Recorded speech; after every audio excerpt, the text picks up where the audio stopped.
Hello, hello, hello, and welcome back to Creative Melody. I'm Anthony Frazier, and this is Marlene Marvelous. And do we have a show for you? We are diving into the world of my mother, Miss Britney Spears. Ladies and gentlemen, her. I am so excited for this because we are about to give you Blackout, the album.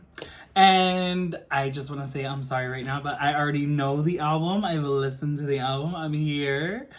But I will be giving you some tidbits. There are some things on here that, I don't like. There are some things on here that I absolutely love.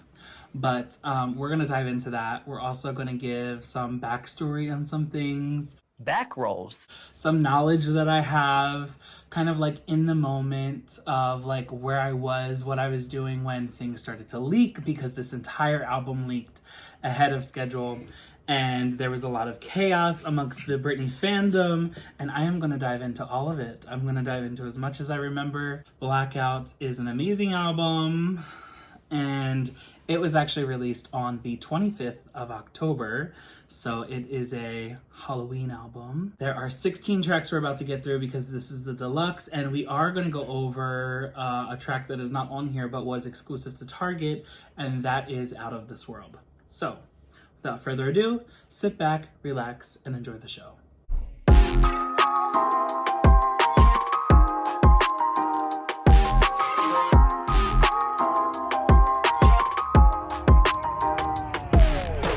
Till I feel the vibrations. So, track one, Gimme More. This is the wait. It's Britney, bitch. Oh my god. And I just wanna dance with you.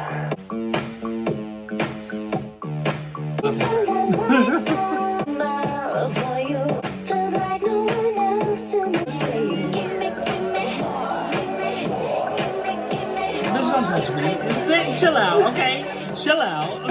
Enjoy the song. There's no performance. Center of attention on a mission. You got my permission. You're down with the cameras and flashing my way.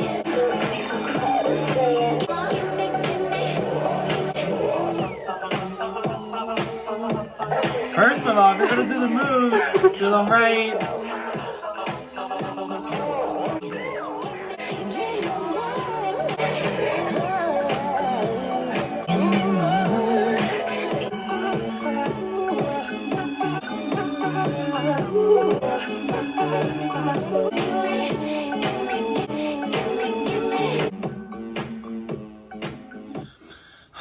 Okay. So listen. I have so much to tell you guys. Okay, so let's start here. Gimme More is absolutely fucking amazing. Period! I'm sorry. This is one of those songs that it's like, okay, it's not like, the best written song. You know what I'm saying, right? Yeah. It's not for like, this isn't the ballads. This isn't something that you're like emotionally connected to. This is something that like, bitch, turn it on instantly at the club, all the screaming. You know what I'm saying? It's like all of us. We're all like, ah, kiki. Everybody's running to the dance floor. Slay! And that's just what it is, It is that song. It is that like get up, get ready, get dancing type of music. It's that feel good music, and that's the vibe that like you could tell that she was going through a lot of shit, and she was just like, I just want to let my freak flag fly. That is exactly what this was.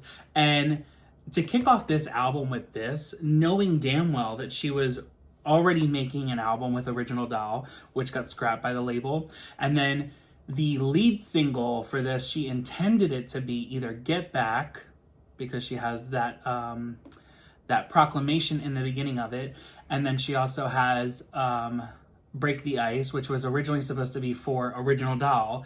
So I'm guessing like Break the Ice was supposed to be like the starter of the album, because it's, I know I shouldn't have kept you waiting. That's how it opens up. It's like, okay, well, that's how the album was going to start out for Original Doll. Now I'm kind of like, okay, bitch, but what the fuck? Like, how was that supposed to sound with the rest of the album? But then again, they might have went in and just reproduced it, because the rest of the album for Original Doll was very like, it was all like live instruments when they had all the demos done for Original Doll. It was like Mona Lisa was live instruments, and then it got into like being more synth pop. But like, okay, going into this album, knowing that Gimme More is like the starter, it's like, I also, from what I remember, I think Gimme More was also not I think it was like recorded towards the end, because when she went into the studio, she did It's Britney Bitch as a joke. She literally was just like, it's Britney Bitch. And then they were like, No, we're gonna keep that. and she was like, No, I'm just kidding. like in Break the Ice, the original demo version, she's literally chewing ice and she's like, I love ice. And she's like, no, I really do. I love it. and I'm like, oh my God, that would be iconic. But then she started out with, I shouldn't have kept you waiting, but I'm here now. And it's like, I can hear it. Anyway, it's just like ringing in my ear. Dun, dun, dun, dun, dun, dun. Anyway, I don't know. Okay, so like going off this album, I'm probably going to say that Gimme More is like, it's a 10. Okay, it's a 10. I'm sorry, I'm just going to give it a 10. It is that feel-good song. It is the best track on here to have as a lead single. I really feel like it sets the tone for the album. It gives that darkness and it gives that pop and it gives you just what you want. It also is like so urban. It's not even funny. Like hip hop and R&B is like so well blended in this. But I also have to say credit to the writers on here. There are a few songs on this album that Britney did help write, but a lot of these songs she really kind of collaborated with them, and she did not take any writing credits on songs that she just didn't write anything. You know, if she collaborated, she was just like, I'm not going to take a writing cred. Now, I don't know, I wasn't in the room, okay, specifically, but on this song, Carrie Hilson, Marcella Mislago, Danger, and then we have James David Washington. Now, okay? I got to be in complete and utter, like, disbelief when I walked into school to graduate, because I did go to Full Sail University for both my bachelor's and my master's degree, both in audio engineering and entertainment business, respectively. So my master's is in entertainment business. So I went to go walk for my master's, and when I go into the school, like as you're waiting to get into like to go into the auditorium, we were like sitting in like the main hall, and I literally saw this case, this like trophy case, and Miss Lago and Danger had a case because they both went to school there. So it's like, oh my God, I got to grace the same halls as these two motherfucking icons. And I was living in my ultimate Britney fantasy because this case was like Britney and Justin all over it. And I was just like dying at the bit, okay? But cool down. Anyway, so yes, that was absolutely amazing. And then Carrie Hilson, oh my God, what a fucking icon. Where did she go? Hello? Come back, bitch. We need music. Come save us. Come back. Come back. I really hope that all of these people work with Britney again, because every single one of them are just so fucking iconic. I can't get enough. They're like these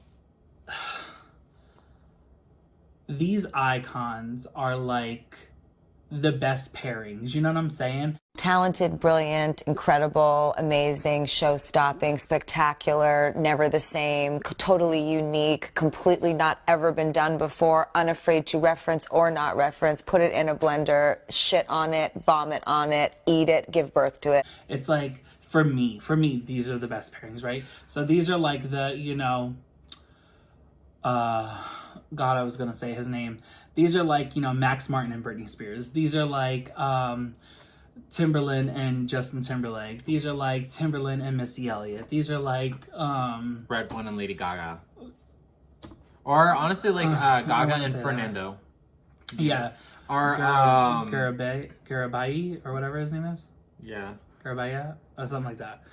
Or DJ White Shadow. I know. Gaga. Girl, one of each of the artists, okay? Not 17,000 for Gaga. Listen, But like it's like that for me, you know, like there are just some people who need to work together and who should work together, you know, like I would also say Ariana Grande and Victoria Monet. Yeah. Like, they just make amazing music. And then, like, Tommy being the producer, like, they just all work so well together that they already know each other's voices and, like, how things should go. And it's like, Pharrell Williams should never touch another Ariana Grande album. I'm absolutely sorry. Sweetener was great, but it wasn't that good, okay? Let's just be real. But yeah, as for this song, I give it a 10. I will stop talking now, and I will pass it on to you. Here we go. Okay, the song is trash. It's a 1. Do you want to fight? No, I'm joking. I literally was about to scalp the bitch. Oh, you were about to see... Like, I was ready to fuck her up. No. This song is a 10. It's a 20. Listen, this is my all-time favorite Britney song ever. Like, this, I feel like, is what has to be played when I walk into the club. Like, if I walk into a room, this is what I want to be played. Because I feel love... like this is your anthem. Like, Yes. this is your theme song. Yes, 100%. No, I love this song so much.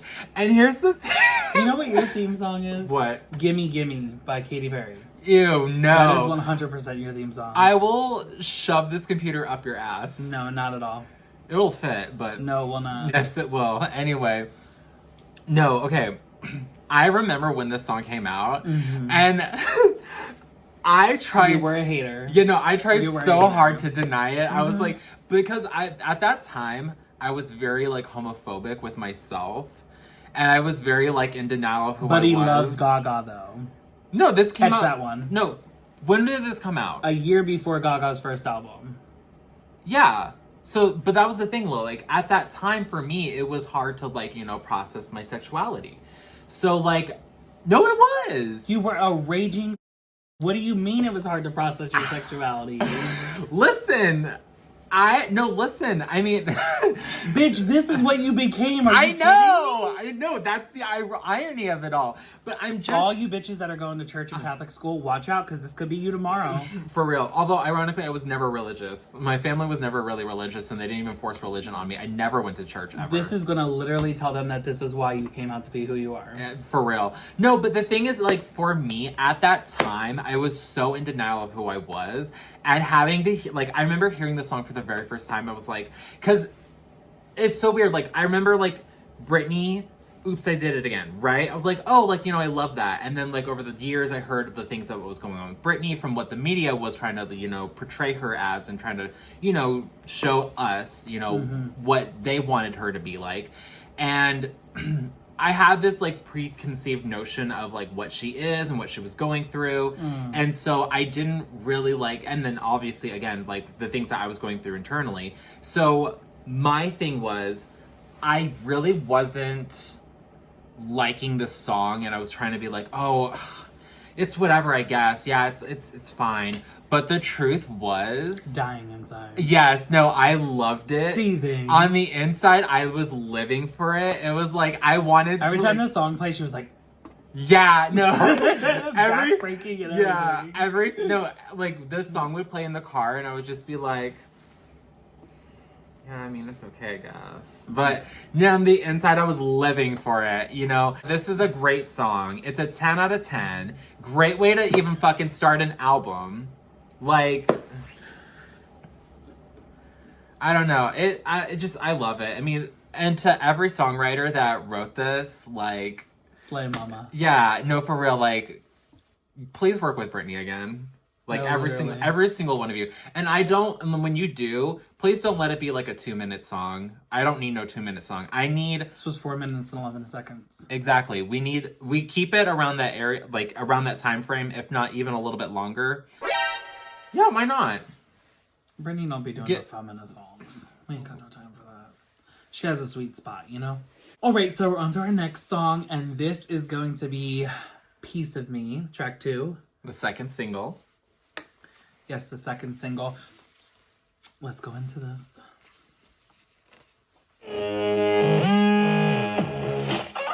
I'm missing American dreams since I was 17. You want a piece of me and working and being a mom. I miss his lifestyle of the rich and famous. Now she's too thin.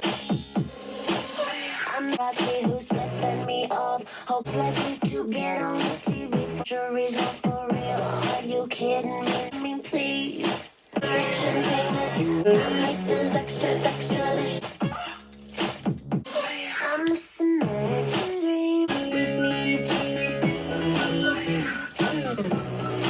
This lifestyle's of the rich and famous. You want a piece of me. You want a piece of me. She's too big now, she's too famous. You want a piece of me. Extra, extra, this just ain't me. It's a me. You want a piece of me.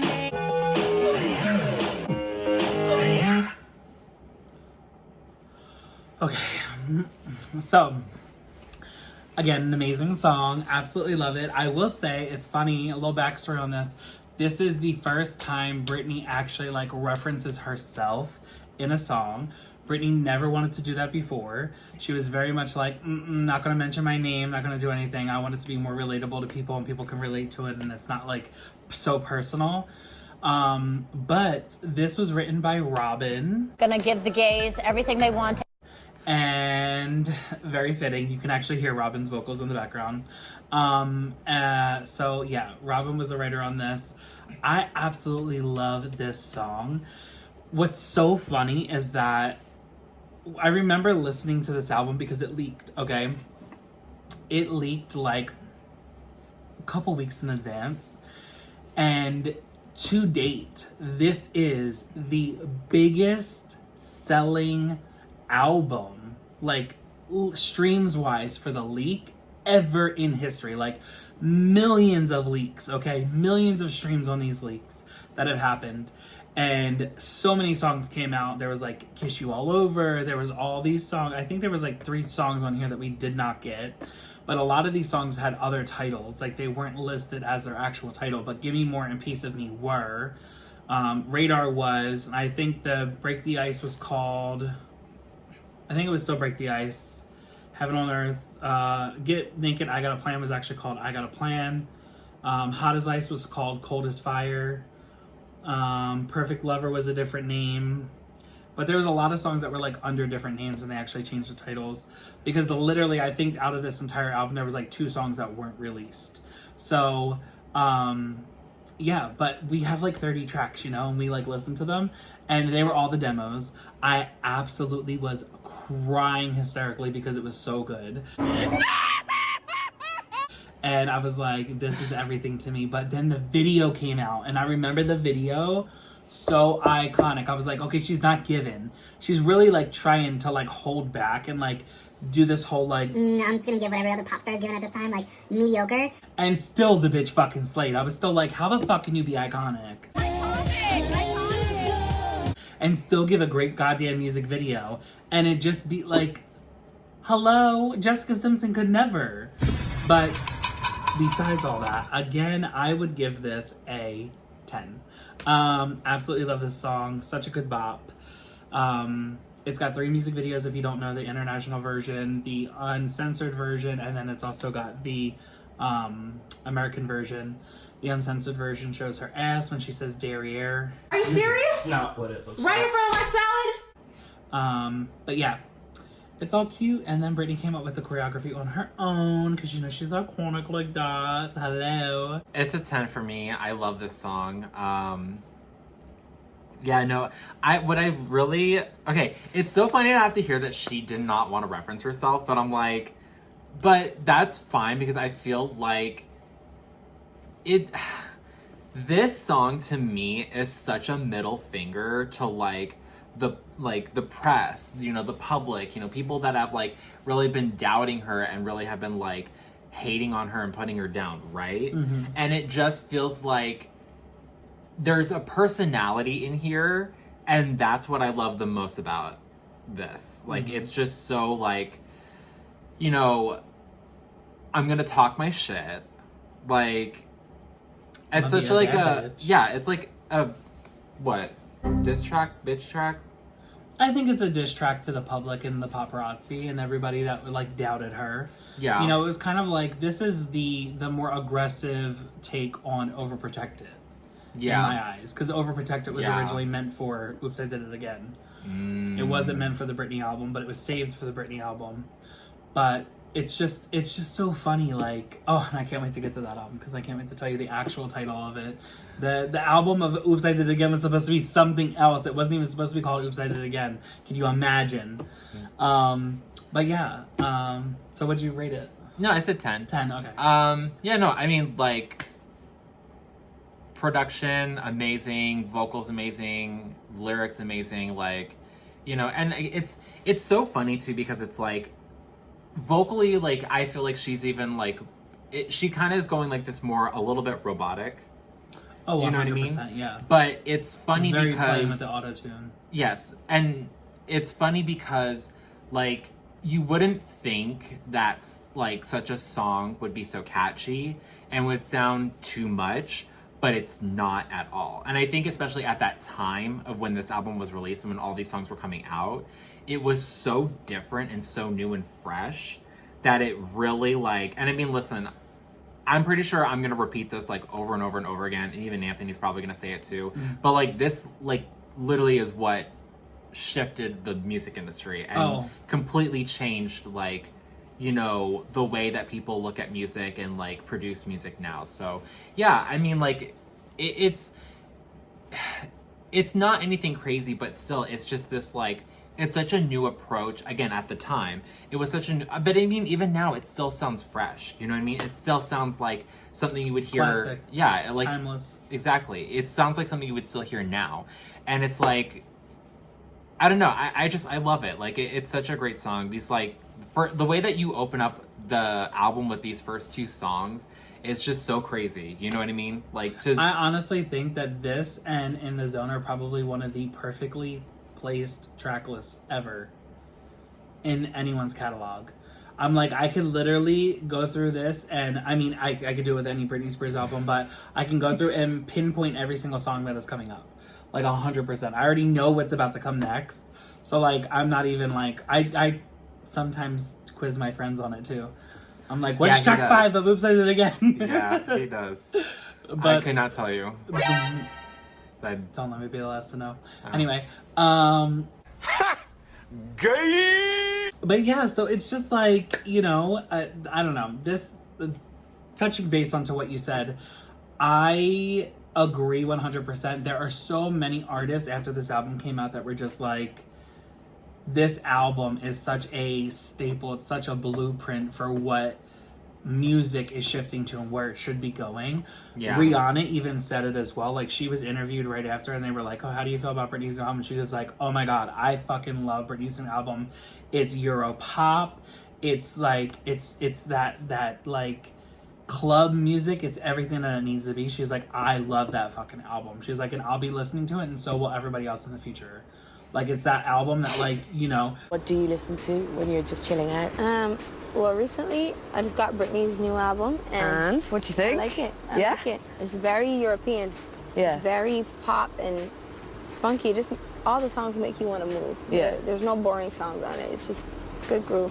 Yeah. Excellent. Have a good time in London. I want to see pictures of you in the papers dancing on podiums and having a good time. Thank you. But yeah, no, this album is creme de la creme. It's only, you know, 12 tracks, but 13, 14 if you got the 2 bonus tracks technically. But yeah, next song is track 3, Radar. I love this song. She is so with everything she says in this. Confidence is a must. Cockiness. I don't think you know. No. Radar, on my radar, on my radar. Make you understand you're on my radar. Radar. Interesting sense of stuff. Animal in the sack. As I see. I wonder if you know you're on my radar. Notice you, I know it's you. I choose, I don't wanna lose. When you talk, I get the tingle. I wanna be there, trying to make you understand. I got my eye on you. Hey baby, whether it's now or later, it ain't gonna stop. I'm so hot, wonder if you know you're my radar. I'm my radar, I'm my radar. That's what I want, that's what I want. Hey listen, got you on my radar, got you on my radar, my radar, got you on my radar.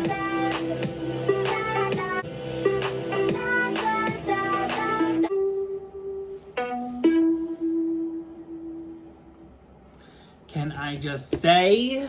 Candace Nelson. Girl! Oh my god. She's one of the writers on here. She also did the background vocals. And she also did the demo version of this song for Britney. Absolutely fucking iconic. Okay? Iconic. She's got a point. She's an icon. She's a legend. And she is the moment. Now, come on now.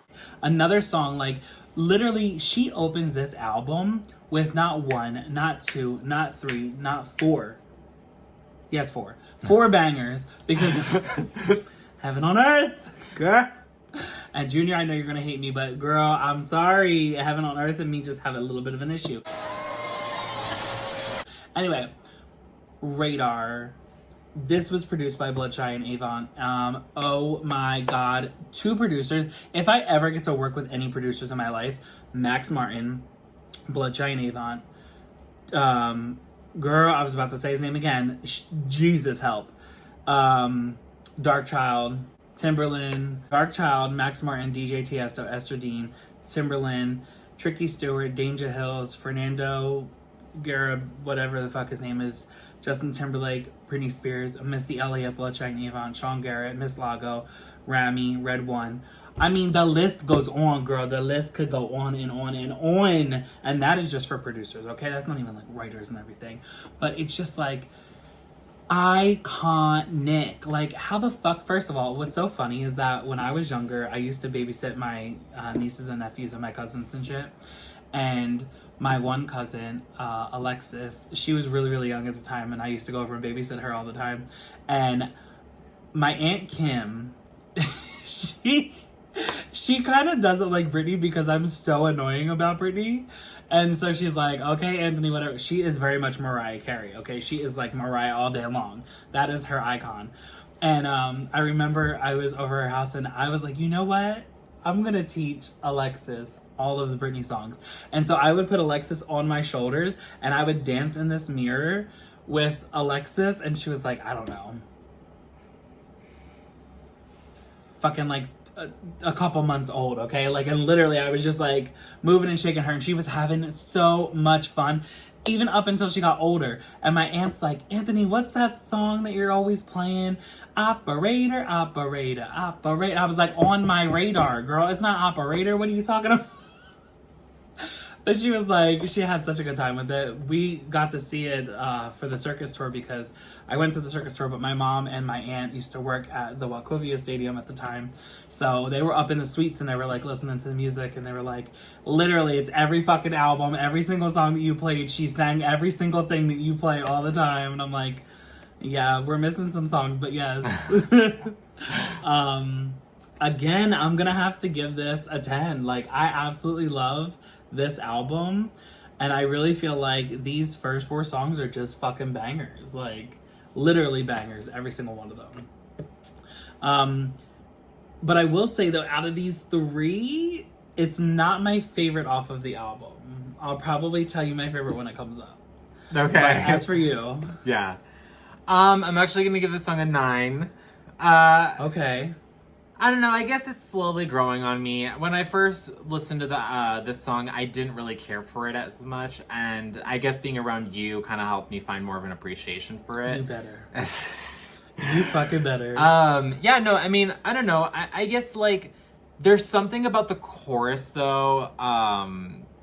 Is it the chorus, or just when she says, On My Radar?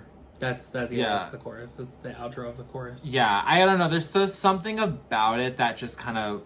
At first, it rubbed me the wrong way, but now I'm starting to like it a little bit more. But, I mean, everything else about the song is actually really nice. I really like it. And it's just, I don't know, like, again, talk about, like, lyrics. Like, it's, like... Well written. Yes, very well written, but... Who the fuck uses Midas touch? Literally Midas touch. A man with the Midas touch. I literally was like, if she's about to fucking promote this goddamn car place, you know what I'm talking about with the like Michelin tires? Is that the same thing? Midas touch. Yeah, it's like a commercial that they had. And I don't know was nothing like, about cars. So. The big Michelin man. I don't know. It's a commercial. You know the guy who literally looks like a fucking he looked like a marshmallow. The big marshmallow man. Oh! And they would say Midas touch. And I'm like, literally, Yeah, she's promoting the car company? Why? She actually... Wait. Are you telling me this entire... Wait. How long did it take for you to register what she really was saying? Oh, it was only a couple hours after I Googled it at the time. But I was like, what the fuck? Like, literally, because I was listening to the album over and over and over again. And then probably by, like, the third or fourth time listening to the album, I was like, okay, bitch, let's research this. Like, what the fuck does Midas mean? Oh, yeah. No, I always knew what Midas touch, like, that phrase meant. Yeah. But, no, I'm just saying, like, the cheekiness of the lyrics. Uh-huh. I love how, like... She's cocky. Yeah, the first three songs off this album, it's very cheeky. And I mean, listen, even the next one, oh my gosh. Yeah, no, like, that's the thing. Like, it's just, there is such a vibe to this, like, album. The like, vibe. It's She's just... got her foot on the gas and she is not letting up. No. It's Britney, bitch.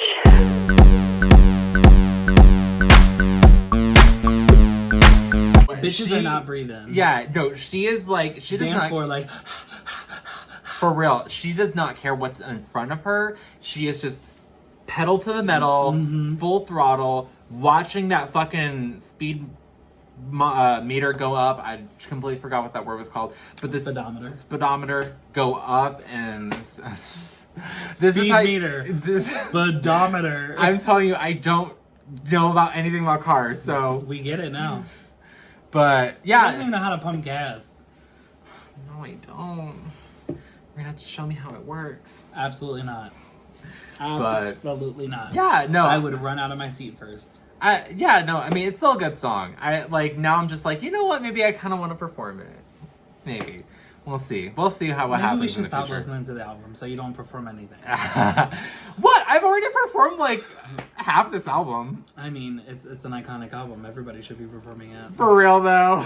But don't perform it if you don't know how to dance, because I really just don't have the time to even watch the show, okay? I will also say that this was supposed to be the third single from the album, and then it wasn't, and then it was supposed to be the fourth single from the album, and then it got cut short. Which is also why she was legally obligated from Bloodshine and Avant, because of the contract of this song, to put it onto Circus to make it a single, because it was supposed to have a single end video treatment, which is why it was a bonus track on Circus, or technically the last song on Circus. But we have another song that we're about to get into, and it is Break the Ice. It's been a while. I know I shouldn't have kept you waiting.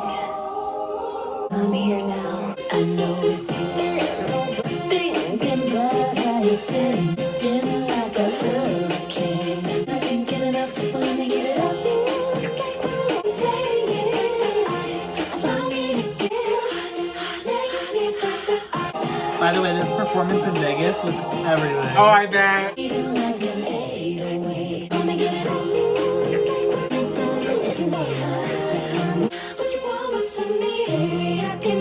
I like this part. Allow me to get you right. You feel.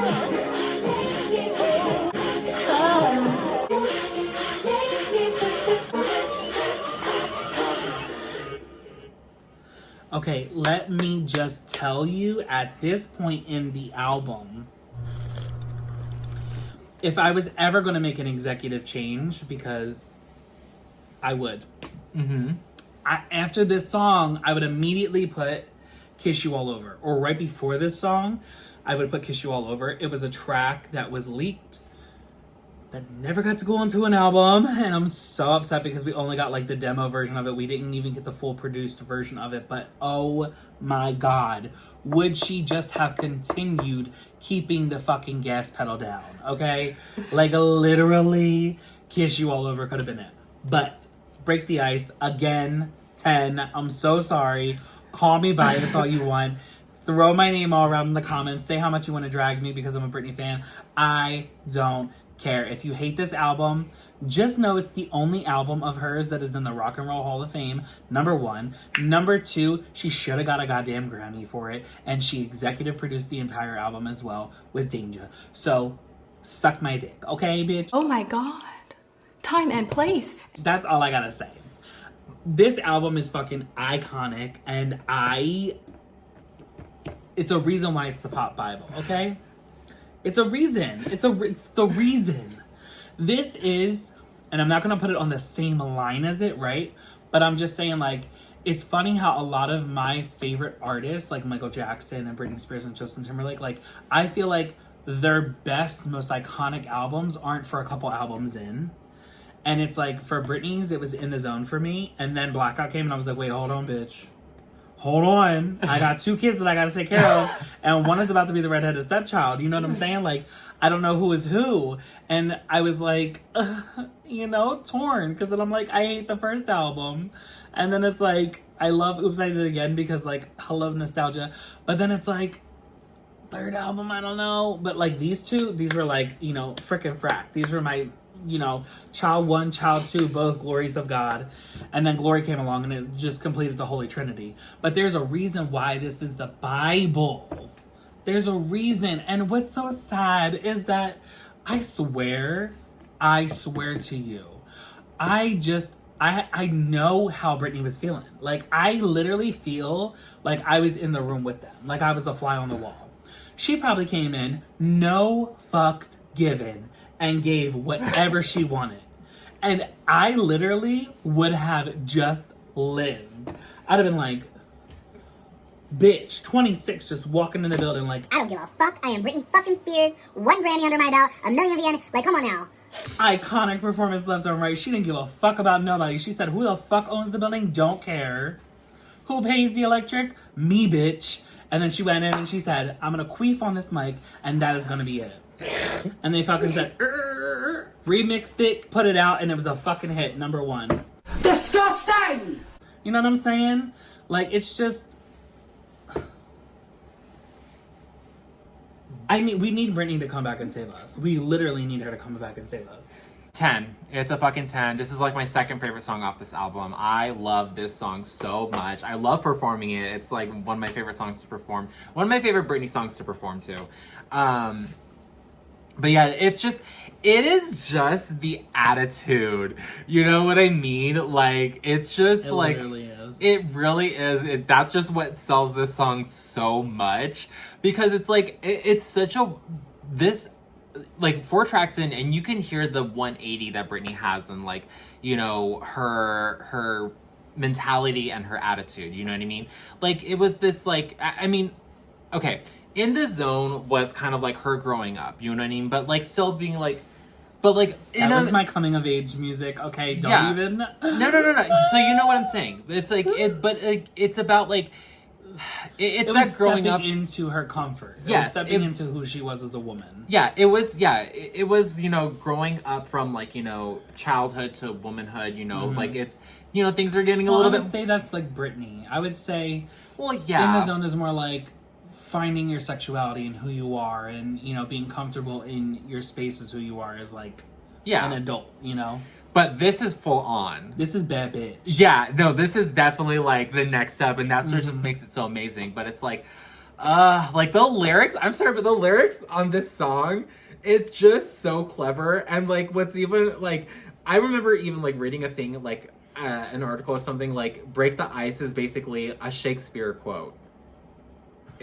No, it really is. I know. That's like it's. I know just, what you're talking about. Yeah, it's so. I have a Shakespeare book downstairs actually with all of his sonnets and plays and stuff. I love Shakespeare. Shakespeare and Edgar Allan Poe, my 2 favorite poets. Oh, interesting.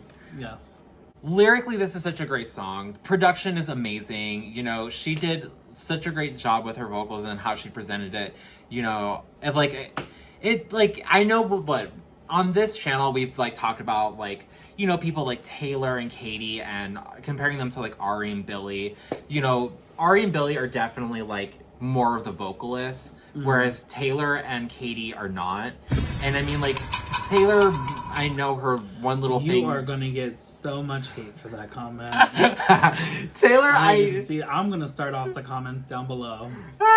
You shady, ugly bitch. Taylor, that's my first thing. Taylor, I know she likes to, or especially her fans love to claim her as like this like prolific songwriter or whatever. And that's fine. She can have it, I guess, if she wants to. And the eyebrows. Was that shade? But with like Katie, it's just meh, But the thing is, like... No comment. The thing is, you know, like, we love, obviously, performers like Billie and Ari because we love to hear those vocals and how they, you know, use their voice and find ways to, like, play with their voice and, you know, make and create and songs. Production. Yeah, and production. But, and like, production. But that's what I'm saying. Like, they're using their voices and combining that with the production of the song and finding ways to just play with it and create these amazing songs, right? Like, Britney has never been the vocalist, right? She could be, if she wanted to. As I mean, like, well, I don't know what her vocals are even now. But, like, that's the thing. Like, even, like, hold the fuck up, bitch. You heard Glory. Yeah. Her vocals are fucking iconic. What I'm saying is, it's just, like, she didn't have to try so hard to give such an amazing performance. No, she didn't. Vocally, like... she didn't have to try hard vocally to give such an amazing performance. Because she's an like, actress. Yeah, like, it's just so good. Like, the song is just so good. I love it. And you just paint such a picture. Like, I still think about, like, even the music video, even though I know you didn't really care for it, but, like, I still think, like, I want a proper fucking music video for Breaking Days. I am so sorry. Until the day she dies, I'm gonna ask for that every single day. No, the thing is, though, it's just, like, I don't know. I still think of this, like, badass, like, woman who's just getting what she wants. Like, you know, it's just it's so good. It's such a good song. It is really good.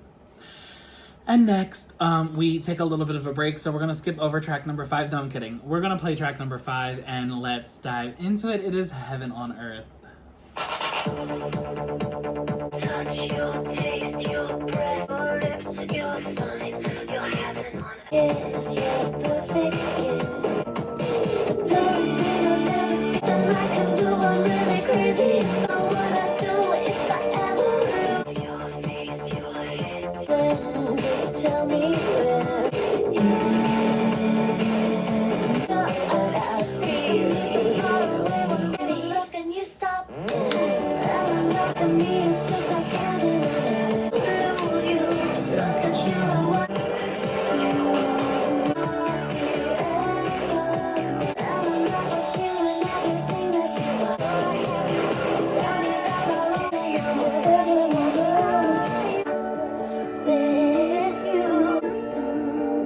So, let's start.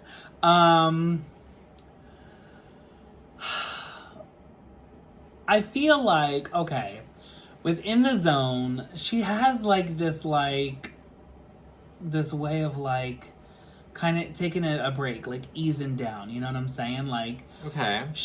Track 5, for some reason, since In the Zone, has just always been like one of her things where she's like, you know what, I'm gonna give them like a little something different now, you know, like here's a little something different. Okay. And it's like, we got Early Morning on In the Zone, and on this one we get Heaven on Earth, and I'm kind of like, okay, I mean, like, we could have just kept dancing, but here we're gonna take a break. We're kind of gonna slow things down. We're kind of gonna like reminisce on the night and like have like our nightcap on this. And like, it's cute. I'm not gonna say it's a horrible song, but I'm sorry, but when you're dancing for 4 fucking tracks and then you get this, you're like, okay, water break. Ooh. You know what I'm saying? Like, as a performer, I just want to keep going. Like, I'm like, bitch, send me out for 10 fucking tracks. Like, let me just go. We can take a break on track 11. Yeah. We can take a break on track 12, and we're going to come back on track 13 for the bonus tracks. You know what I'm saying? Like, give me all of it. Like, I feel like this is the only song besides Why Should I Be Sad that's kind of like, you know, a little slow for me. And I'm like, I really didn't like it here, but I think it's just more the placement for the song itself, like the writing and the aspect of it, and also there's a bit of nostalgia. I think I'm going to give the song an 8. Okay. I don't completely hate the song, but I don't like that it fucked up my vibe. It's like, bitch, don't kill my vibe. And here it is, you know? It's Britney, bitch. But, yeah, that's just how I feel. Again, I love the writing. It's very cute. Everything is about sex. Sex. I'll have what she's having. I mean, literally the first 5 songs, it's still about sex. And, you know, track 6, we're getting naked. So, you know, desnudate, as Christina would say. I'm actually a little torn. I'm actually thinking about either somewhere between 8.5 and 9. I don't know if I don't know what I want to do. But yeah, I mean, like, I don't know. I'm not too mad. I know, like, you and I have kind of trashed on this song. I mean, I hear this song a lot at my store, and like, and I'm just like, I guess every time I hear it, I have to sing it. But yes. Yeah. Oh yes. Like, the thing is, like, is this like, I mean, it's not a bad Britney song, but it's like, I don't know, like, to me, like, there's definitely a lot of other songs from Britney that I can think of that I'm like, oh no, like, I would rather listen to that over, you know, Heaven on Earth. If I had to, like, you know, play this through, I would think, like, this album through, like, I don't know, I would, like, debate if I wanted to, you know, skip it or not. It's kind of skippable, not gonna lie. It is. But, it's like, a deep cut, though. Yes, but at the same time, I'm also sitting here thinking, I'm like, the lyrics are actually really great. You know, when you really, like, listen to the lyrics, they're actually really great. The production and the music, listen, it's not like, you know, it's not the same thing as, like, the other 4 songs off this album. But to me, I'm like, no, I could still hear this at a club and, like, you know, you could, like, bop to it. You know what I mean? Like, you know, it like, it's definitely, like, a song that, like, can get you hyped before, like, you know, like, the banger comes on. You know what I mean? Like, I still think of it as that. So that's kind of why I'm sitting here and I'm thinking, I'm like, okay, well, like, do I, like, I don't know. I'm gonna, you know what, I'm just gonna say it's an 8.5. I think that there are other songs off this album that are definitely better. And I do think that they're, I don't know, like, I just think, yeah, it's not a bad song, but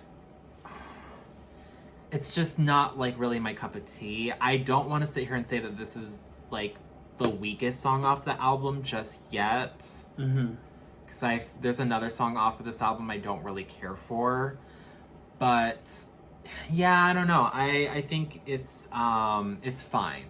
And I think, you know, I don't mind, like, a little bit of a break in an album. You know what I mean? Like, it's not a complete stop. It's not like a ballad. Oh, yeah. This is the closest thing we get to a ballad in the album. Yeah, it's a little bit.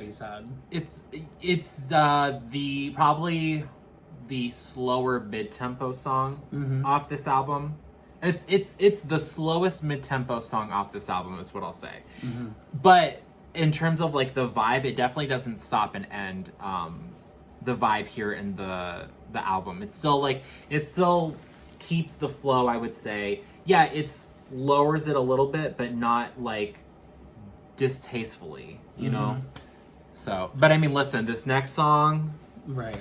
But as for this, we are going to go ahead and move on to, I'm going to say my favorite song on this album. It is Get Naked, I Got a Plan, and this is how you do it. Danger.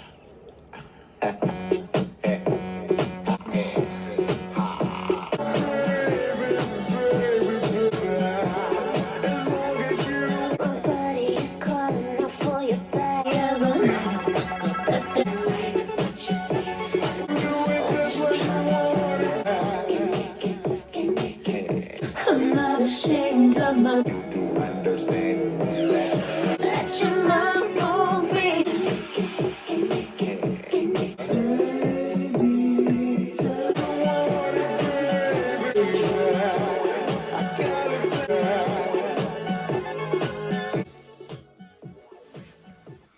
Okay. Has to be my favorite song on the album. Definitely a 10. I will say what's so crazy is that, like, this song has grown on me so much because I loved it at first when I listened to it as I Got a Plan, but it was just so, like, static and underproduced. It was like such a demo on the leaks. Yeah. And then when the album came out, I was like, oh my god, I have to have this song. And then I played it and I was like, oh, bitch is iconic. Oh, bitch is everything. And then I remember literally dancing to it in my basement almost every single day. I would listen to this album over, like, Christmas break and everything like that, like just constantly, like 7 a.m. I'd wake up, I'd run downstairs, I would put on a whole fucking tour by myself. And then when she did it on the circus tour, it was even fucking better. I was like, how the fuck? All the choreography that she had in here, it was everything. I mean, literally mind blown. And then the fucking flying pieces on the stage and the beds and the chases and everything that she was like laying on, and like the motion and the tightness and the very like Janet Jackson-esque choreography that she had in this, of like even the breathing, like everybody was breathing together and then like moving their hands up her body, and it was just like, oh my God, I'm gay. Please, Jesus, help. Gay. So good. It just like, it reminded you of like, you know, just being gay and having fun, you know, just being gay. Anyway. Yeah, no, 10. Yeah, no, I love this song. This is definitely one of my favorite songs off this album. I don't know, like, I love the lyrics in this song. I love the music. You know, it's just so good. I mean, it's so simple too, but like, it's just so effective. I love it. I mean, for me, like, I'm always just like picturing like a performance of this song. Like, I'm always just like, oh, it'd be so cute. Like, you know, you did this here and you did this here. Like, it's just such a good song. Like, I don't know what else to say. I mean, like, thank you to everyone who wrote this song. I mean, just, it's so great. It's funny because around a few years later, the arch nemesis Xtina came out with her album Bionic, and on the album she had a song, and I absolutely loved this song too. And without fucking knowing what this song meant in Spanish to English, it was desnudate. And I was like, what does this mean? And then it literally said, get naked. And I was like, bitch, we done took a page out of Britney's book. Hello, yet again. And yeah, so that's my favorite song off of that album. But anyway, I just like to get naked. That's just what it is. That's just what, I'm a very sexual person. If you listen to my music, you probably can hear that. Really? You don't say. Yeah, I don't know. Everyone in the comment section, comment below right now and let us know if you want to see Anthony naked. Absolutely not. It's not going to happen.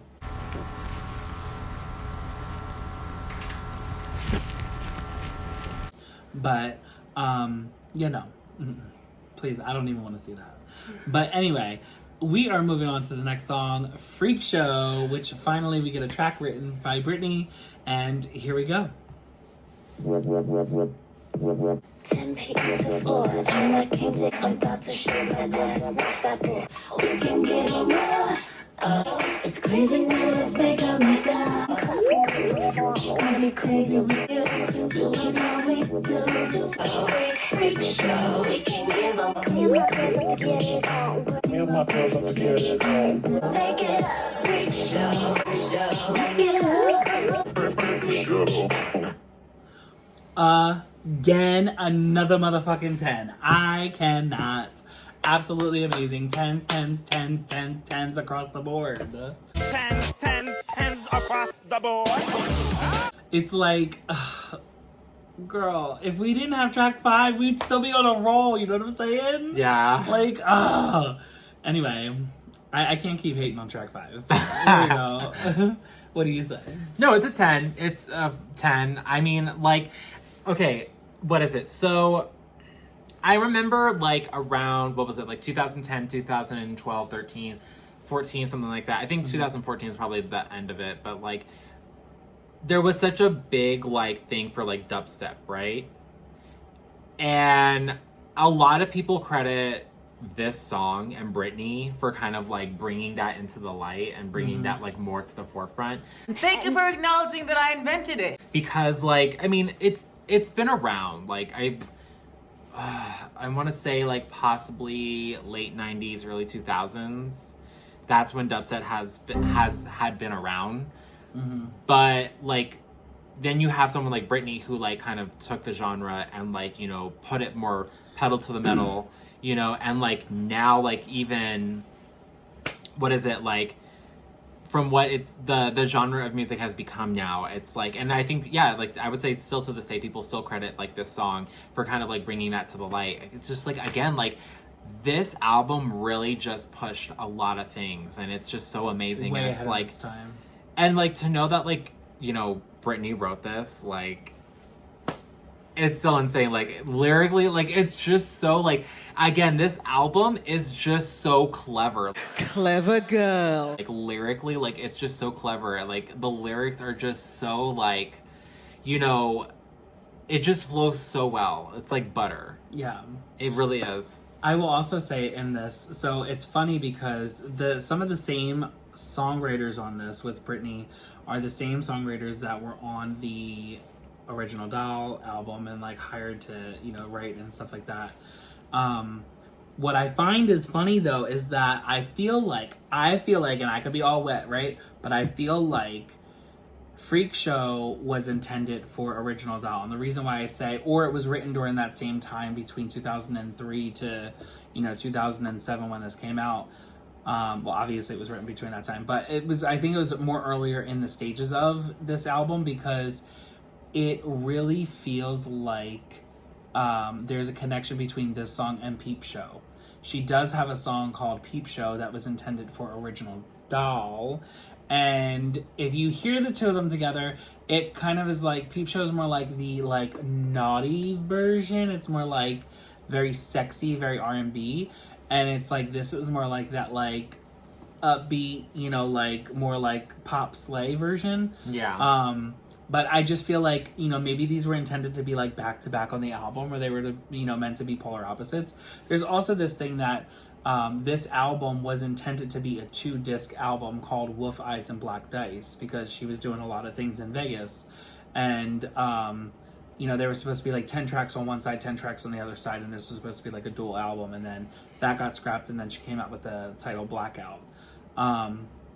But again, that's never been confirmed nor denied, so who knows what it really was. But, you know, it just, I don't know, like this with all the songs from Original Doll just give me absolute fucking life. Like literally, this album and that album give me life, and they're so like in tandem with each other that it's like, if you hear them both back to back, like the songs from that album and the songs from this album, you're kind of like, oh, it's undeniable, you know? Yeah. There's also supposed to be a song on this album called Grow, which is a song that she was also going to do. It was either Grow or Cry. I think both of them. They were both intended for this album, and I think they were particularly about her children at the time, but they were too personal, so she didn't want to put them in the album because they were very, like, sacred to her. But I wish we would have got them because supposedly she was going to be, when she did the VMAs with Chris Angel, you know, he backed out. One of these songs, I think it was Cry. It was either Cry or Grow. One of these songs, which were intended for the album, were supposed to be performed on the VMA stage. She was supposed to perform it and then like levitate above like the Luxor or something like that, right? And it was supposed to like, then she was going to be on the VMA stage afterwards, and boom, like there, she was going to be there, like a magic trick. But because Chris Angel fell through and it never went through, then she wound up taking it off the album. So I still wish that we would get that song because I would love to fucking hear that song. Either one of them, both of them together, I don't care. But yeah, I feel like that song probably would be somewhere in this album. I just don't know how it would sound because both of those songs are supposed to be ballads. So I'm like, the album doesn't necessarily call for a ballad, but if it was Wolf Eyes and Black Dice and it was 2 albums, I could see. But being as it was just a standard album, you know, LP by itself, and it was, you know, 14, 15 tracks with the bonus tracks, it's like, you know, where would it go? Yeah. It doesn't really call for it. Maybe the bonus track. Maybe that's where it would have been. But, yeah, so 10. Cool. We're moving on to the next one. Toy Soldier is my second favorite song off the album, and I absolutely fucking love this song, so let's get into it. And I'm almost positive that Britney wrote this as well. Before we even do all that, no, she did not. Sean Garrett. I forgot who. God. Forgot about this man. Anyway, here we go. Bash on the radio, bet I pinned it. No, it's automatic. Need a general that ain't. Pick up on what you good. Do a soldier.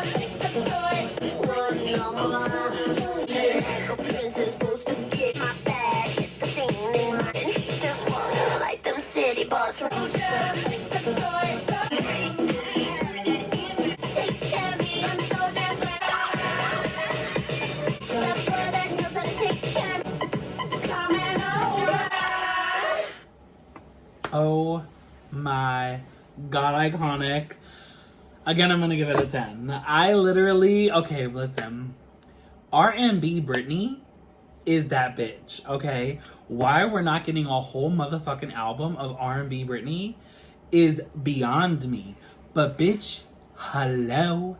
You are fucking iconic at it. You're so good at it. That like, this just should show you like just how good you are at just crossing into that genre and blending the worlds of pop and R&B together. It literally gives me vibes of like Destiny's Child, you know? Like early Destiny's Child, like Say My Name, Soulja, fucking Lose My Breath. It's a very much that, and I'm like, bitch. By the way, could you imagine if Britney and Destiny's Child did a fucking collaboration together? Please don't play with me right now. I would live. Shut the whole world down. For real. Turn off the lights. Everything darkness, okay? Northern Lights, that's all we get. No sun. I would die. Die. End of the world. Yeah, this is not my favorite song on the album. I don't really care for it. This is the one song I love to skip. I'm about to beat this bitch up. Because I'm just like, I'm like, alright. Because you don't, it's not your music. It's not your style. It's not. If I have to grade it, I'm gonna give it an 8. You know, I think that, like, it's definitely not bad. I think the pre-chorus is, like, my favorite part of the song. There's just something about the chorus that I just don't like, and I think it's just mostly the music in it. But, I mean, other than that, I don't think it's a bad song at all. You know, I think it's actually really good. It's really catchy. And I know that you're talking about, like, this is more R&B, but I still think even, like, with kind of, like, a little bit of the switch up of, like, the genre of music, it still fits in with the realm of Blackout and like this album. It still fits in with the vibe, you know, not just lyrically, but even like the music, you know, like even like after coming from a song like Freakshow, which is a little bit more electronic, you know, I still think that it still fits with this album, you know, it's still very cohesive. Well, I will say this too. I feel like Blackout is very R&B of an album. It's not like majority R&B, but there's so much influence of R&B in this album. And I mean, just like hip hop influence as well. Like you can't deny it and say like, oh, well, this isn't R&B, this isn't hip hop, because it's like, I mean, technically it is. Like if you look at all the people that are in the credits, it's like the artists and the producers and the songwriters behind it are very R&B and hip hop, you know? It's just because technically you have a white girl singing these songs, so it's like, is it not R&B? Is it R&B? It's I feel like it's definitely R&B influenced and hip hop influenced. It's just also heavily European electronic influenced as well. And it's like when you blend those worlds together, you know, you kind of have that sense of pop, but it's also the lyrics that are very pop. It's the structure of how the songs are written with, you know, verse, pre-chorus, chorus, verse, pre-chorus, bridge, you know, and so on and so forth. It's like it's not really stripped down, stripped away, and just like really one particular genre. I feel like it's more of like an amalgamation of genres, you know? Yeah, I see what you mean. So, but we have another song on this album, and I will say that I kind of prefer the demo version of this song next. This song was actually produced by T-Pain. Oh. And Britney did this in one take. Period. So, yes. Actually, I think she recorded 3 takes of this, but she literally like recorded this in under an hour and left the studio. She walked in, sang on the track, and literally left and did not come back. And it's so funny. But track 9, hot as ice.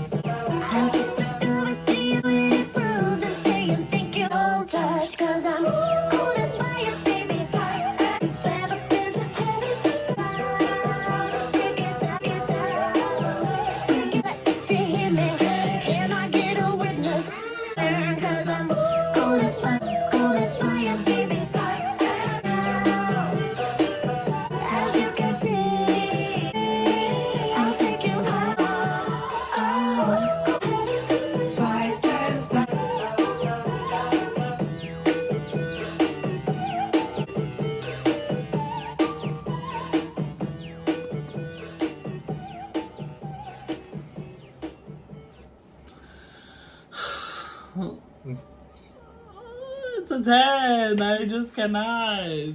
Like, literally. I know you bitches are gonna read me in the comments, and I don't care. Sorry. I am here for it. Call me biased. I don't care. 10, 10, 10, 10, 10. So good. Like, this album is just iconic. It literally is. I don't know what else to say. I mean, Britney's just iconic. Yeah, no, this is definitely one of my favorite songs off this album. I love to perform this song. It's just,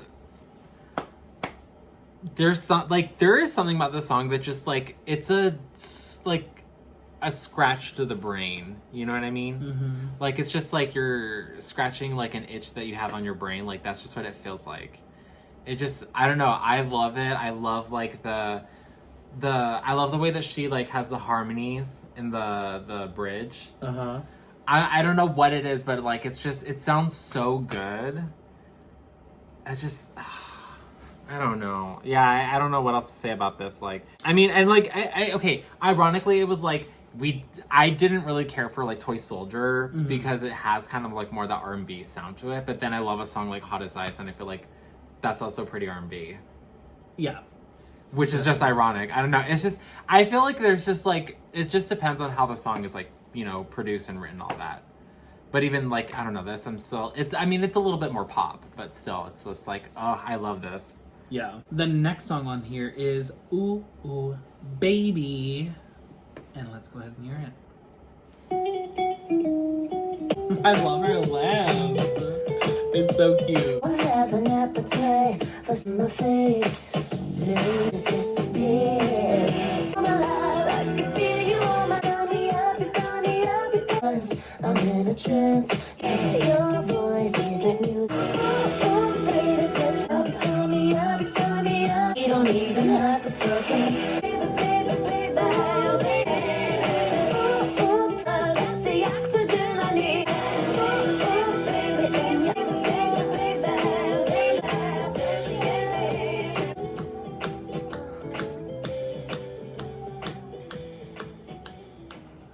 By the way, okay, let me just say this. The way that this song on the circus tour plays in from Ooh Ooh Baby into Hot as Ice, fucking iconic. And I wish that they would have done it on this album, because just the bow, bow, bow, bow, da, da, da, da, da, da, da. It's so good. Like, literally, I can just think it, like, I can hear it in my head. The way that it blends in is just so good. It's like it kind of like a continuation. It's like if this song was literally like Ooh Ooh Baby, Hot as Ice, it could literally be like its own like interlude or like song in song, how like Justin does with his shit. Like, yeah, so good, so good. Like, literally, it made me love the song even more, because I used to hate Ooh Ooh Baby. I used to hate it. Heaven on Earth and Ooh Ooh Baby, skip. Okay, I would skip right over them. But I've come to love it, and it's really, really good. I am going to give this song a 9. Okay. Okay. I guess then, like, for me, that's kind of where I'm also at, too. Mm-hmm. Because I didn't necessarily care for this song, especially when I first listened to of this album. But even now, I'm just like, honestly, it's really not bad. Like, it really isn't. It is a really good song. Now, I don't know. I kind of feel bad because it's like, I asked myself, would I listen to this song over songs like Toy Soldier and Heaven on Earth? And it's like, I mean, not really. Like, I feel like it, but then again, I also just feel like this song is kind of better than Heaven on Earth and Toy Soldier, in my opinion, for me. That's my opinion! You know? Okay. So it's like, I don't know. That's a big comment to say. I think I'm going to give the song also a 9 as well. Okay. I'm just going to take everything I'm saying today. Not really, no. Besides one song. No, more like 2, but... Bitch, we're 10 tracks in. Okay, Ian. So don't act like you're totally different than me. It's not like it's like polar opposites. Next we are coming up to Perfect Lover, track 11. It is my third favorite song off the album. I cannot get over this song, especially because like at the time when this song came out, like everybody was, when the tracks leaked, everybody was doing like YouTube videos of like choreography, and it was like full on choreography, not this TikTok bullshit. Yeah. But it was like so good, this choreography. Oh my god, literally in my head I can still see it to this day. So here we go. This is Perfect Lover. Oh, by the way, Ooh Ooh Baby was also written by Britney Spears. Well, yeah. But, and also Cara DeGardi, so. Are we ready? I'm on a race and I'm taking a hurdle. It's going so far, and I hope that you can take it. This, baby, you got me obsessed. When you come, you make me feel so hot. And then some, and I can't even run. So tempted for you to touch me. You make me feel so hot. Let me drive you crazy, obsessed, and I can't catch my breath.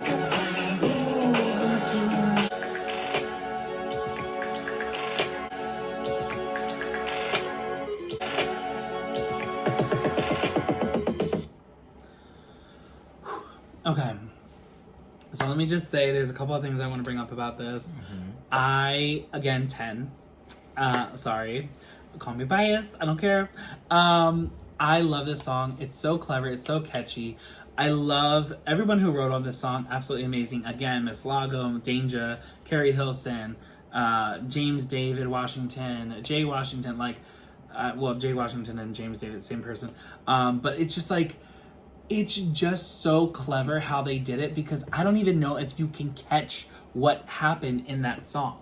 She touched back on 3 of her songs. You Drive Me Crazy, Baby One More Time, and then also Every Time. She literally touched back and named them without even like kind of like meaning to name them. The I Must Confess is from Baby One More Time. Yeah. And then the You Drive Me Crazy part is from You Drive Me Crazy. And then Every Time. She mentions it twice in the song, and it's like so good. So good. I mean, like, clever, cheeky. It's great, you know? Yeah. Absolutely love it. This is like an amazing dance song too. Like, to even just come up with choreography for, like, to just make sure that every single dance move is so sharp and precise. Like, bitch, you got full body workout. I'm not even playing. Sweat from head to toe by the first chorus.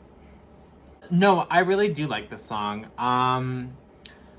Again, I think first initial listen, I wasn't too crazy about it, but like now I have more of a respect for it and an appreciation for it. You grew a better taste buds and palate. Yeah. I'm actually gonna say that this is a 9.5 for me. Period. Yeah, no, I think this is a really great song. And I think it's like off the what is it? The original album or the standard album? Okay, yeah. Off the standard album, you know, it feels like now we're having like a full like circle moment. You know, like this, it's now like coming to a close of like, you know, what, you know, where we started from. And I really like that. I think that's really cool. Again, like, I don't know, it's a really good song. So yeah, I agree. Yeah, and the lyrics, so clever. I love it. Agreed. The next song is Why Should I Be Sad? The third most hated song that I have on this album. No, I'm kidding. This song is produced by Pharrell. I don't know if you can hear, but you'll be able to hear in this where the light is coming from Ariana Grande and Nicki Minaj, and this song kind of like sonically sound a bit similar. Like they have elements that they both have, so I don't know. Well, to be fair, a lot of the songs that Pharrell produces all sound the same. Did I lie? Did I lie? Did I fucking lie?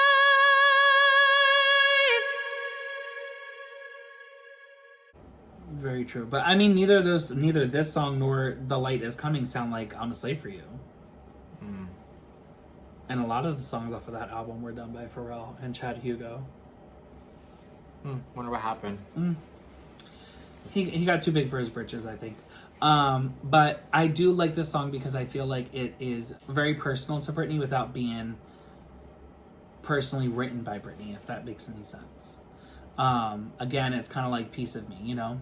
Yeah. But let's take a listen to this song. Hey, I couldn't believe I didn't get a fall. Even screaming, I was crying, panic, was it true? I said, get back. I thought we could separate us, but it just seemed means. Tell me who'd I do that for? Now me to move along by his hand. Britney, let's go. You could go back outside. I'm okay. Time to sing the same songs, guys.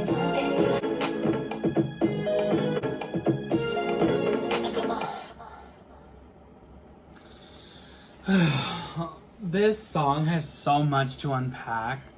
Again, written by Pharrell. I feel like he did an amazing job kind of looking into her story. And again, this is one of those songs where Britney sat with him and like truly like opened up her heart and like what she was feeling and what she was going through. And I truly feel like she deserved the writing credit for this. But again, she didn't take one because she's not that artist. She don't pay for those things. Wasn't until Britney Jean. But anyway, I just feel like, you know, there's a lot to unpack. Obviously, this was right when she had both of the boys and she was getting a divorce from Kevin Federline. He went and like made his music and did all his things and like sold her under the fucking table from, you know, for the devil for whatever he wanted. And literally to the devil. Hey, girl! And then, you know, I don't really think she saw what was coming. I don't think she had full grasp on it. And now listening to this album, after everything that we know, after the conservatorship, after all that stuff, it's kind of like, you know, she really thought she was going to get away from this and live her life with her boys. And it's just so sad because it's like, you can hear how much she's like, I did everything for you. I gave you everything that you wanted. I promoted you. I publicly put you on display. I put you in these magazines for different things because that's what you wanted. You wanted the fame and the fortune, and I gave it to you, and then you literally dropped me, and everything that everybody was saying around me turned out to be true. You know? There is a part where she says, don't worry about our angels. And then she says, don't worry, I'll keep our little secret, but I'll ask this question. I really want to know what the secret is. And I feel like she should tell us at this point because who the fuck is Kevin Federline at this point? I'm not gagging. But, or do we already know the secret? You know? Have we already found out the secret? I just feel like Britney needs to say something. I also feel like, you know, looking at this album for what it is, right? And had this have been a 2-disc album, I do see where the shift of the album would have went from the dance album into more of the, you know, the thought process would have shifted to more like sad, broken-hearted Britney, you know, like going through her turmoil and what she did, you know? And it kind of really opens up as to like what the first track would have been on the second disc, had there been one. There's also that song Baby Boy that was leaked that was supposed to be for this album. So I kind of feel like the second part of the album would have opened up with Baby Boy. There's a lot of songs that are like really deep, really R&B, really like, you know, the Britney that we should have had, the Britney that we should have gotten from this album. It feels like it's, to me, it feels like it's incomplete. You know, it feels like there's another side to this that we didn't get, that she was going to give us. There are a few bonus tracks on this album. There's Get Back, Everybody, and then Out of This World. So we do want to go through those 3, and then we'll be done with this album. But I want to give this track, I'm probably going to give it a 9.5. Okay. Just because I do love the writing on this. I do love her storytelling on this. And again, being hopeful that there was a second side to this and that there was another part of the story that she was going to continue on to do. I feel like this is that perfect segue song. Yeah, I think I'm going to agree. It is a 9.5. Is it something that I think that I would like go back and listen to? No, I don't really think so. I mean, I don't know. I feel like maybe Perfect Lover I would probably go back and listen to. But yeah, I don't know. Like, it's still not a bad song. I think the lyrics are amazing, and I think like even the sound of, you know, how everything was produced for this song, you know, the music, I thought it was still really good. Again, like it going back to like, you know, this whole journey that we've been going through with Blackout, you know, just on the standard edition, like from start to finish of this is how you're ending the album. I feel like it's so weird. It's like the weirdest song to put in at the very end of an album, but at the same time, That's literally had this dance journey the entire time. yeah, And this very like over sexualized journey. yeah, and it like, and that's the thing, like you have like this kind of like almost like melancholy kind of like vibe, you know, like you almost have this kind of like this weird like somber song, you know, like there's such a really weird tone to it, and it's just her kind of like spilling the truth, you know. It's just kind of like you said, she did everything, and it's just like, what else was there to do, you know, to like make you want me? Yeah. And yeah, I think the song itself is very clever and like very well produced. So yeah, I mean, like to me, I think it's a 9.5. I was going back and forth on it, like if I wanted it like a 9 or a 9.5, but yeah, no, I think it's a 9.5.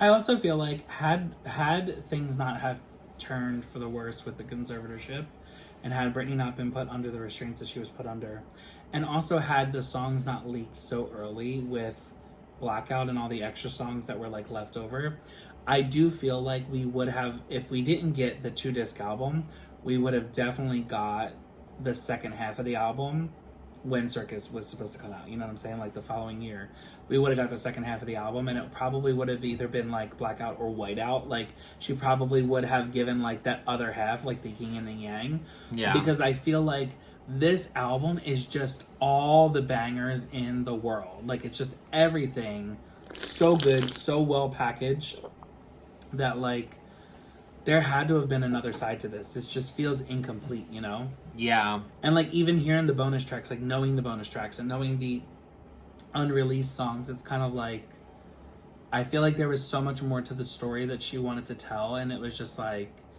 she either had 2 parts and she had her mindset on releasing the second half, or she got to the end of this and she was like, you know what? I am so fucking over talking about him. I'm so over all this being so drawn out. I don't even want to mention him. I'll give 1 song and then that's it. Like, I just want to be done with the whole thing, you know? Yeah. And I could see her doing that too. She's a Sagittarius, so, you know, she is very quick to like... move on.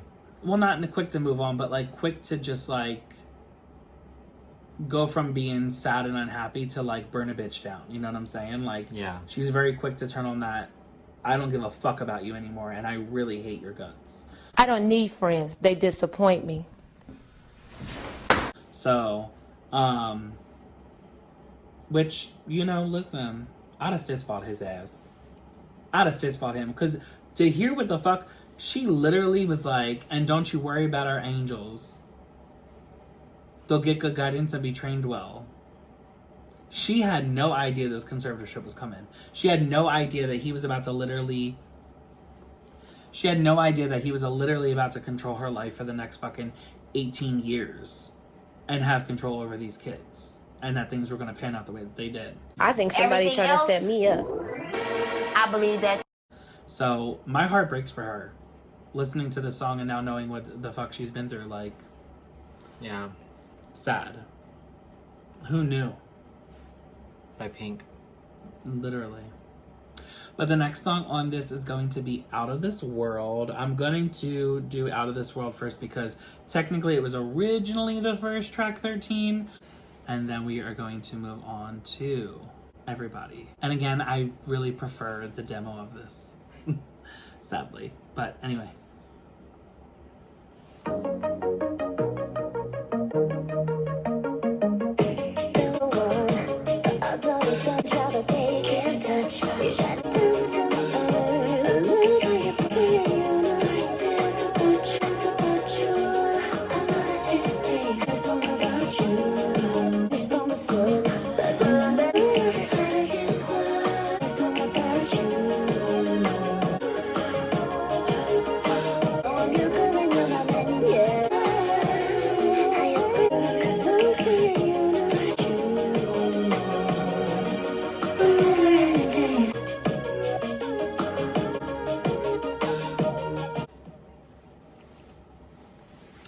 I will say, this literally just makes me want to go listen to all the unreleased songs. Like, literally, State of Grace, Baby Boy, Sippin' On, like, literally just, like, all the fucking songs. Like, I'm just like, bitch, can you imagine, like, just, like, what the other half of this album would have been? I absolutely love this song. It's so cute. And Carrie Hilson is on the demo version, which is why I love it. She kind of opens up about it. And it sings, I know you'll hear me on the radio. So here we go, tell me on the radio. Like, something like that. But I absolutely love this song. I'm probably going to give this song a 10. Okay. So, it's just, like, very meaningful, very cute song that I absolutely love.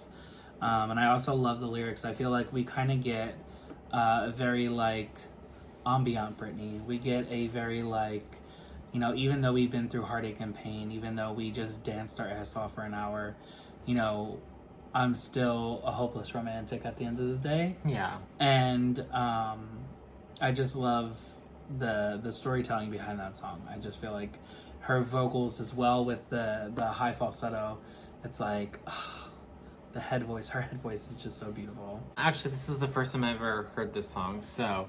I played it for you before. Maybe, I don't remember. Okay. But yeah, no, I'm not mad at it. You know, I think it's actually really nice, really, really good. It fits definitely the theme of the album and stuff. I can see why it wasn't, you know, like a part of the standard edition. But, I mean, it's not bad. I really do like it. I do love the lyrics. I think that those are really good. Yeah, I mean, I don't know. I don't really know. What are you rating it? 9.5. 9.5, okay. We are now on track 14, which is Everybody.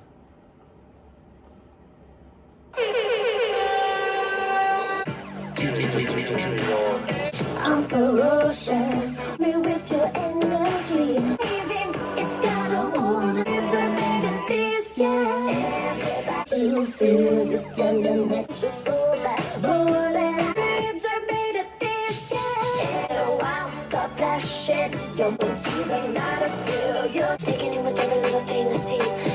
Let go of the way things used to be. Everybody, such a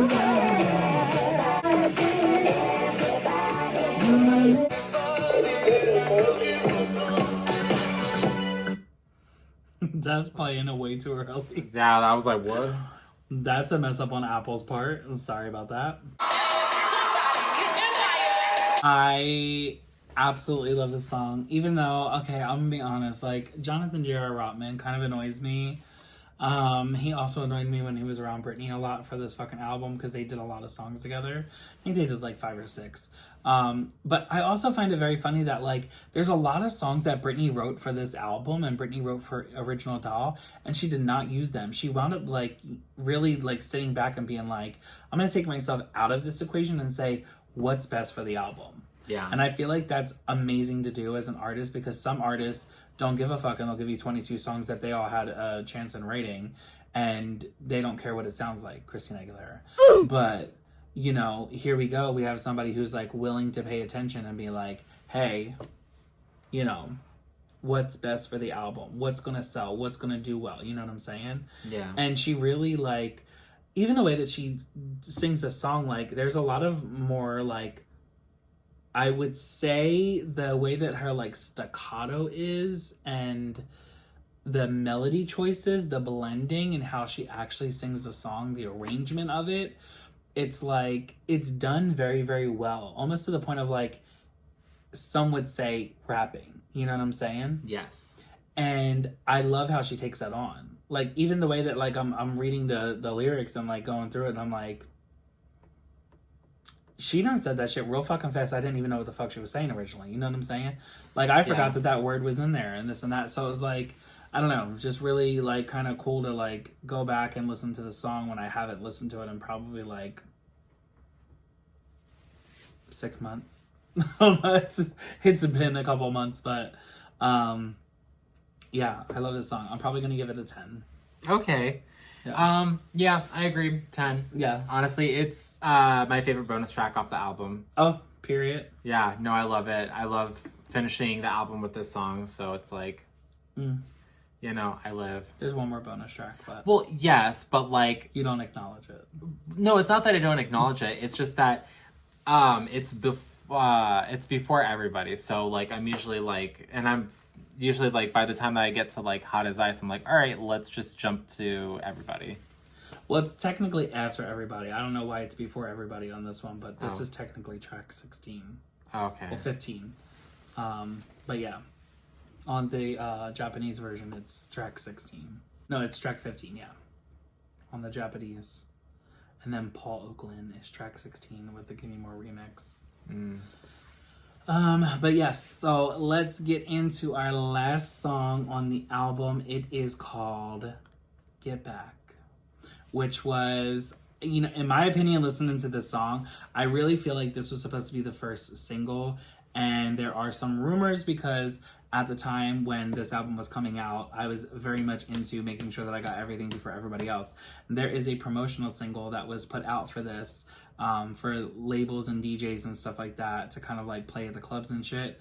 And there was a CD for Get Back. So it was being shopped around as the lead single before the album even saw the light of day. And she does make a proclamation in this as well. Kind of like Gimme More. Yeah. And I absolutely love it. Well, Gimme More and Break the Ice, I guess I should say. The one and only Britney. 1, 2, 3, 4. I'm on another level. Keep the party, baby.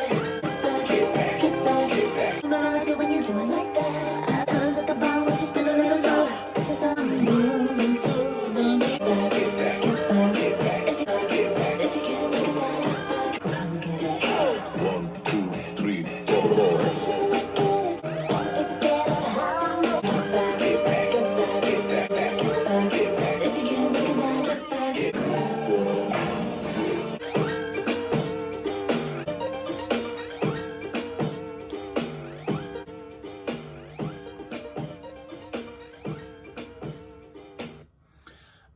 Absolutely fucking love 10, 10, 10. I'm sorry. Absolutely love it. Yeah, this song's amazing. When I first heard this song, I was literally dancing my motherfucking ass off. Like, I literally could not. I was like, play it again. Play it again. I was just like, repeat. I think I literally had this song on repeat for a hot ass minute. Because this was one of the tracks that did not get leaked. And I was just in awe. Like, literally always seeing that promotional single and never being able to hear the actual song. And it didn't get leaked with anything else. And then it was like, oh my god, I had to have it. But then also, like, this song didn't get put out on the original. It got put out on the Japanese edition. So you had to wait. And then I had to order it on eBay and get it shipped to my house and then play it. I was literally fumbling through the case to just even put it in the fucking CD player. I could see that. Absolutely love this song. Get Back is one of my favorites. No, I really like this. You know, I honestly really feel like if there's any songs off the bonus or any of the bonus tracks that would have been like part of the standard edition, I feel like Get Back would have been. You know, I feel like it definitely feels like it fits the theme. Honestly, I'm even like was sitting here thinking, like listening to this and thinking, how in the world, like, would anyone memorize those lyrics? I mean, well, right here. Yeah. But I'm just like, I just like am impressed with the way that she kind of like almost is like rapping on this. Mm-hmm. You know, like the way that she sings this, it's just so fast, and I'm just like, fuck, dude. Like it's really hard to like even like kind of follow her a little bit, but I mean, it's just like, I don't know, not in a way that's like overwhelming, but just like in a way that's like you want to listen and you want to know what it is that she's saying. So it's like, I don't know, I really like it. And I mean, listen, I think it would be a great song to perform. It's a lot of fucking words you gotta memorize, but I mean, shit, it's a really good song. The music in this is so nice. I love it. You know, I love you go from like, you know, like at the end of the song, like it kind of slows down and then it picks back up and just ends with the instrumental, I guess. Mm-hmm. So it's like, yeah, I really like this. I think it's really good. So for me, Get Back's a 9.5. Okay. I love the album. Absolutely love it. I wish we would have gotten a second half.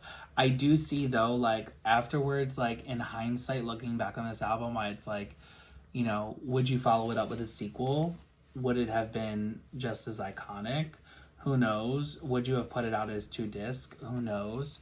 There's so many other songs that were, like, fit for this, written for this time period, and it's like, you know, I would still, as a fan, love to hear those because there are a lot of deep tracks and there's a lot of, like, I feel, hits that were kind of just, like, missed out on. A lot of people don't also know that When I Grow Up was intended for this album. Umbrella by Rihanna was intended for this album. Flaws and All by Beyonce was intended for this album. Oh, you've heard Flaws and All. Oh. You've had to have heard it. It was on the B-Day album, I want to say. Oh, then yeah, I haven't heard it. You haven't heard it? No. Oh my god. There was also a song called Impossible by Neo. There were a lot of songs by Neo actually that were intended for this album.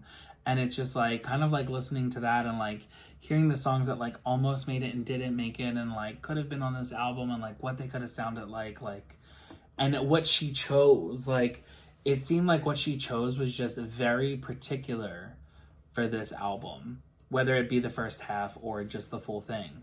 You know, the album is such an amazing standalone album. It's like almost so perfect. It's like hard to, like, how would you change it? You know, it's like being Britney, I could see where she was like so torn about this album.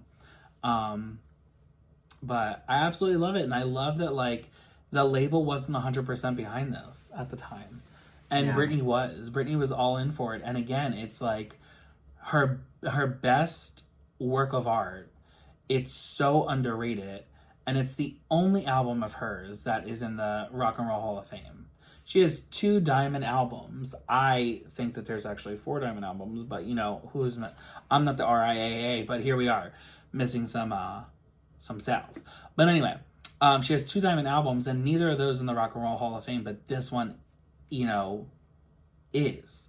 And to me, again, like touching base on what I said earlier, like in the beginning of this, like I feel like there's a lot of artists that I love that like their big albums aren't until like the middle of their catalog or like years later after they start it.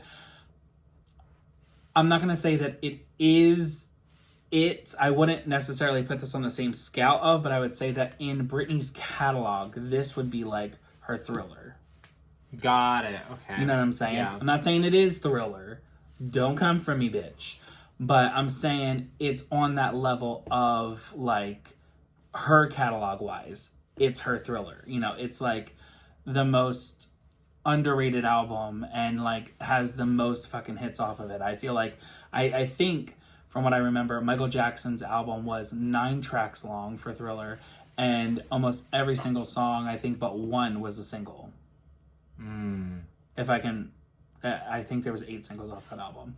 But it's like, it's insane. It's insane how this album did not do better. But also like, also seeing like the public scrutiny and everything that she was going through and like the tabloids and everything else, like she didn't even get to properly promote this album. Like in that time and day, like this album would have been, you know, press junkets and fucking press kits gone out, and you know, she'd have been performing on Good Morning America and At Night on Jimmy Kimmel and this one and that one and blah, blah, blah, blah, blah. Like, the performances would have been crazy. She would have probably been on the VMAs or the AMA stage or the billboards or whatever. And it's like, you know, we didn't get that. Her promotion was going out and being followed by paparazzi and them just trying to make a mockery of what she was going through personally at 26 years old. And I think it's absolutely insane the star power and the ability that she had to even fucking push this album as far as it went. Because this album went number 2. It was blocked by the damn Eagles. Due to Billboard changing their shit at the last fucking minute, as always. I smell a star. I still think that the album is number 1 in my book, and so does the rest of the Britney fandom. But yeah. I feel like it's underrated, and y'all should wake the fuck up, smell the coffee, and listen to this album. Wake up, Pearl. Wake up. Go out and buy you a copy. Justice for Blackout.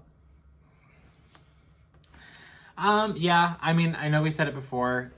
This album really changed everything. You know, you really think about a lot of the artists that came out after this album and a lot of, you know, the music that came out after this album. And a lot of it, you know, I would say is trying to capture that sound and that feeling of, you know, of Blackout. And, because it really changed everything. You know, everyone wanted that sound. Everyone really wanted to just have that club banger album and just sound so infectious. And, you know, we'll never really see like another album like that, honestly. I mean, people can get close, but truthfully, I don't think anyone will ever get as close as the way that Britney did with this album. So, you know, it is a really good album. You know, I mean, despite the fact that, like, there are, like, even, like, songs towards the end of the album, I'm like, it's not really, like, something that I would, like, want to go back and, like, listen to. But if I had to, like, you know, sit here and listen to the album, like, on its own, there are, like, maybe, like, 1 or 2 songs that I would skip. That's my own personal taste. But, like, even then, it's, like, they're not bad songs at all. Like, every song is enjoyable to the point where it's like, you know, you would want to like sing along and, you know, just have fun with it. And if that was her whole intent for this album, then she completely nailed it. But yeah, I think this is a great album. I agree. But on that note, we are going to go ahead and leave you guys here. Please be sure to like, comment, and subscribe. Hit that notification button for all future videos. Please be sure to go below, comment. Let us know what you guys feel. What is your favorite song off of this album? Truthfully, I mean, do you agree with my favorites? Do you agree with her favorites? Which do you, you know, who do you sit with? Who do you agree with? Is this the best album of all time? Should this have been the album that went into the Rock and Roll Hall of Fame? Who knows? These are questions that I need answered. Actually, I really don't need them answered. I really don't care your opinions, but I'm biased. I have my own. But yeah, let me know below. I would love to hear you guys comment and reply back to you maybe. Who knows? But we will see you in the next one. Bye for now. Bye.